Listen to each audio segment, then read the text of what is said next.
এখন সন্ধে ৬টা বাজে আর আমি আর মেয়ে মিলে চলে এসেছি ছাদে। তো নমস্কার বন্ধুরা, কেমন আছেন সবাই? আশা করছি আপনারা সকলে খুব ভালো আছেন। আমার নতুন একটা ভিডিওতে আপনাদের সকলকে অনেক অনেক স্বাগত। ভিডিওটা দেখবেন, আশা করছি আপনাদের ভালো লাগবে। তো আজ সকালবেলা মেয়ে আর আমি তো সব স্কুলে গেছিলাম মেয়ের রেজাল্ট আনতে। তো সেখান থেকে চলে এসে মেয়ের যে নতুন ক্লাসের বই টই দিয়েছে সেগুলো দেখতে, তারপরে মাকে ফোন করলাম। মায়ের সাথে কথা বলতে বলতে অনেকটা লেট হয়ে গেছিলো। তো রান্না বান্না করাই ছিল, যেহেতু সকালবেলা রান্না করে নিয়েছিলাম। তারপর খেয়ে দিয়ে গল্প করতে করতে প্রায় সময়টা কেটে গেল। তো বিকালবেলা উঠলাম, উঠে হচ্ছে নিজের কাজকর্ম মানে নিচে ঘরে ঝাড়ু টাড়ু দেওয়া এইসব কাজকর্ম একটু করলাম। করে প্রায় দেখলাম 6টা মতো বাজতে যায়, চললাম একটু ছাদের উপরে জামা কাপড় আনতে। কিন্তু জামা কাপড় আনতেছি দেখি ছাদটা পুরো নোংরা হয়ে গেছে। যেহেতু সাদা রঙের টাইলস লাগানো রয়েছে ছাদে, তাই একটু বেশি নোংরা হয়ে গেলে, আর যেহেতু আমার ঘরের কুকুর আছে, মাঝে মাঝে চলে এসে ছাদের উপর টয়লেট করে, পটি করে। আর আমি হচ্ছে এদিকে ছাদ পরিষ্কার করছি, যেগুলো মুছছি। আর গুড্ডু কী করছে, ও কাদা পায়ে চারিদিকে হাঁটাহাঁটি করছে, তাই ওকে দরজার ভেতরে ঢুকিয়ে দিয়ে এদিক থেকে কাঠ দিয়ে আটকে দিয়েছি। তো ভাবলাম একটু মুছে নিয়ে ভালো করে একটু শুকিয়ে গেলে ওকে তারপরে বের করে নেব।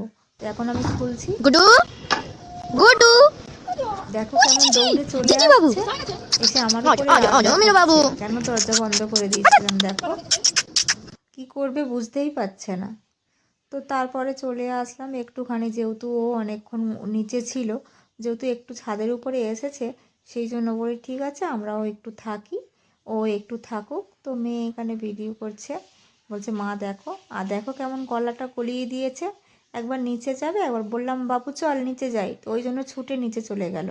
আবার দেখলো আমি যাইনি, তার জন্য আবার উপরে উঠে আসলো। এই উনানটা রান্না করেছিলাম টুকটাক মাঝে সাঝে শখ করে কাঠের জালে রান্না করব তার জন্য। তো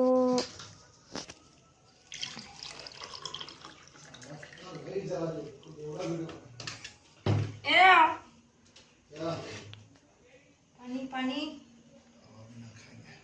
পানি খাবে না, গুড্ডু খাবে। তো চলে এসেছিলাম, তারপরে আমার হাজব্যান্ড চলে আসলো। ও হঠাৎ আসার আগে ফোন করলো, যেহেতু মানা আজকে রেজাল্ট ভালো করেছে, তো রেজাল্ট বেরিয়েছে। তো তার জন্য বললো, মেয়েকে বললো বাবু তুমি কি খাবে, কি নিয়ে যাব। তো ও বললো বাবা বাপি তোমার যা ইচ্ছা তুমি তাই নিয়ে আসবে। ও কখনো বলে না যে আমি এটা খাবো এটা নিয়ে আসো। ও সবসময় ও আমার উপরে ছেড়ে দেয়, ওর বাবার উপরে ছেড়ে দেয় যে তোমরা যা নিয়ে আসবে তাই খাবো। তো ওর বাবা নিয়ে এসেছে আজকে পনির মোমো। পনির মোমোটা খুব সুন্দর, তার সঙ্গে নিয়ে এসেছে একটা পুদিনা পাতার চাটনি, আর একটা হচ্ছে লাল লঙ্কা টমেটো দিয়ে চাটনি। তো পুদিনা পাতার চাটনিটা একদম বিচ্ছিরি খেতে, খেয়েই আমার কেমন লাগছে।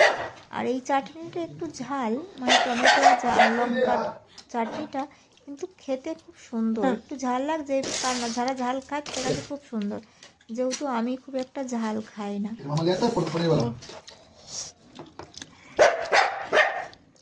খুব সুন্দর এই মোমোর টেস্টিটা, পনির মোমোর টেস্টিটা।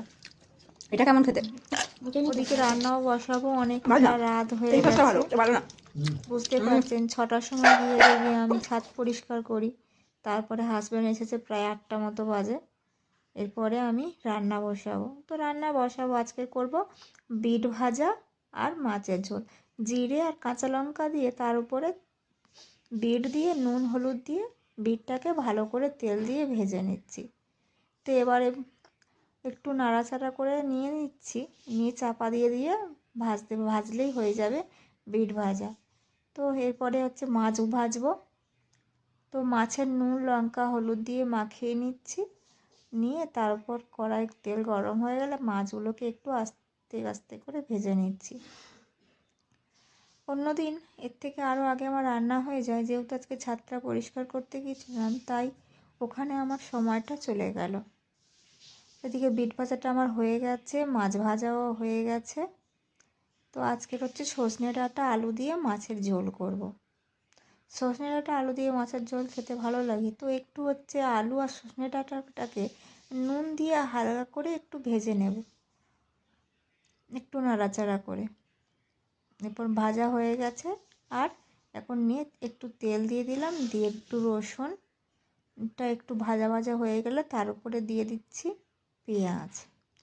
পেঁয়াজটা নুন দিয়ে ভাজলে তাড়াতাড়ি ভাজা হয়ে যে গলে যাবে পেঁয়াজটা, তার জন্য একটু নুন দিয়ে দিলাম। এরপরে দিয়ে দিলাম একটু আদা আর একটু টমেটো দিয়ে লঙ্কা আর হলুদ। লঙ্কা যেহেতু সজনে ডাঁটা দিয়েছি তার জন্য অল্প করেই লঙ্কা দেব। ওদিকে তো বিট ভাজাটা হয়ে গেছিলো, কিন্তু যখন আমি মাছটা নেবো বলে কড়াইতে রেখে দিয়েছিলাম, ভাবলাম পরে নামিয়ে নিচ্ছি।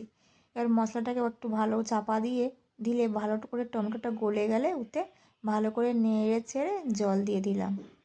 এবং জল ফুটে গেছে, এরপরে দিয়ে দিচ্ছি মাছগুলো। দেখো ওদিকে চলো, আমি এদিকে রান্না করছি আর এদিকে বাপ পেটিতে মিলে ইন্ডিয়া আইডলে যে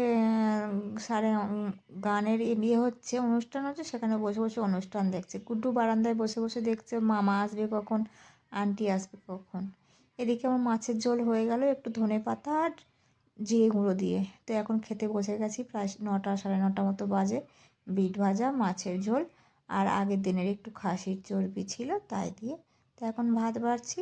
ভিডিওটা আমি এখানেই শেষ করছি। ভিডিওটা যদি ভালো লেগে থাকে প্লিজ লাইক কমেন্ট শেয়ার করতে কিন্তু ভুলবেন না।